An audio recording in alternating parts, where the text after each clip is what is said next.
Sunshine Meets on Dublin's new Sunshine 106.8. Sunshine 106.8.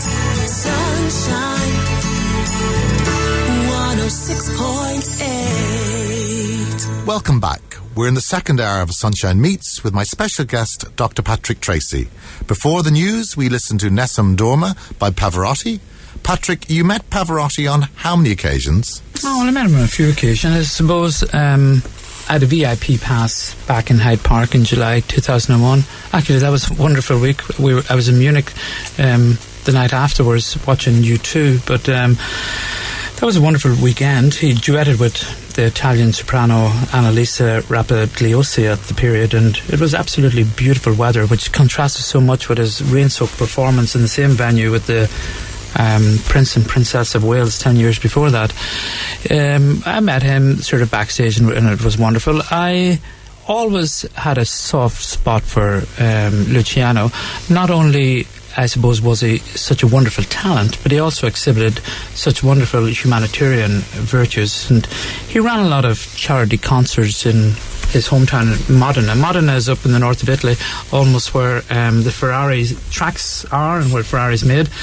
And as you know, he sort of duetted with Andrea Bocelli, Bryan Adams, Bono, James Brown when he was alive, Eric Clapton, John Bon Jovi, all those wonderful people. And in a later period when he did War Child, of course, for the children of Bosnia, Guatemala, Kosovo, Iraq, and he also had built the Pavarotti Music Centre in Mostar. A lot of people forget the wonderful humanitarian aspect and so much of his good work. And actually in Mostar, remember where they built the big bridge? They made him an honorary citizen back in 2006. He had pancreatic cancer then, and he died, I suppose, a few months later. And what sort of aura did the man have? He's a big man. Was his aura? He was a funny guy, you know, sort of. He was one of those guys that sort of, you know, would pull out his trousers. There would be a space there, and every turn and say, you're losing weight, you know. And he'd turn around and he'd say, I always get them a size bigger so that people think that, you know. He had that wonderful, I suppose, warmth to him as well, and in many ways a genius, and a music genius, from the point of view that he could have a touch for the common man. That was so, I suppose, seen at his funeral in Modena in September of that year, when, you know, everybody came out to say goodbye to him, and, you know, his father, and the music was playing in the church. The Italian Air Force flew overhead with their red, white and green streaming things. Very, very emotional. So where would we go to for your next choice of music? Well, I suppose the period we're in is 1991, and after I left Iraq, I went to Edinburgh for a year, the year of the Gulf War. In terms of Edinburgh was a centre for plastic surgery for the troops coming back. The war had sort of kicked off. Nobody knew who was going to die, be burnt or be blasted with chemical warfare, so they set up a big sort of centre there. After Edinburgh, I went down to Gibraltar, did casualty reg in St Bernard's Hospital, and then made my way down through Africa. Stayed and worked in South Africa for a while, and made my way across to California, became a ship surgeon with Carnival Cruise Lines, and then started a total magical journey through Mexico.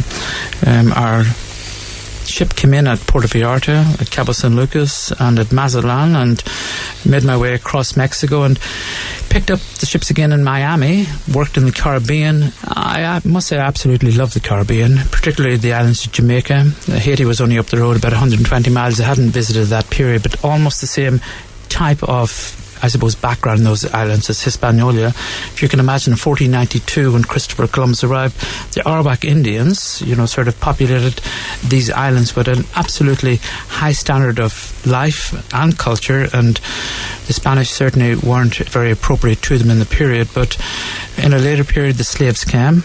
With them, I suppose, British rule, and I suppose the music of Bob Marley. I first was at a Bob Marley concert in Finsbury Park back in 1979. Bob died 2 years later, March 1981, of, above all things, a malignant melanoma, the sort of cancer that I spend my life treating now. I went to Bob's grave. His mother was living in Miami in that period. When I was at his grave, met some of his friends from the 9 miles in the parish of St. Anne's, and sat on the same stone where he had written Three Little Birds.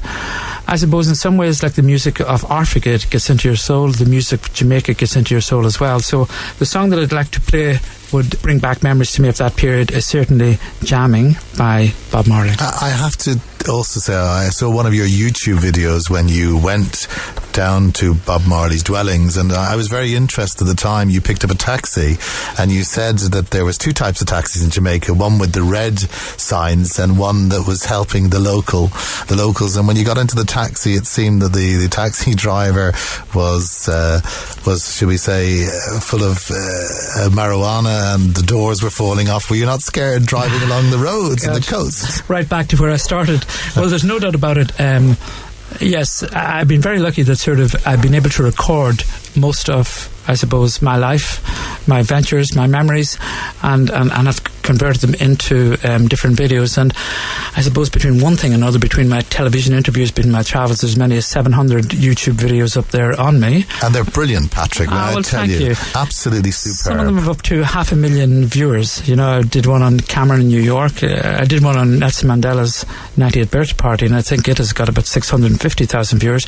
I think accumulatively my videos have got about 7 million views. Well, I can certainly recommend the taxi drive with the Jamaican marijuana and the doors falling off. Well, it's funny as well because I have a big Facebook following, and a lot of them probably come as a consequence of particularly probably Michael Jackson. And when I had said that I was going to do this radio interview with yourself, I mean, the Facebook page lit up, and I suppose I should mention 1 or 2 people from memories that have come on.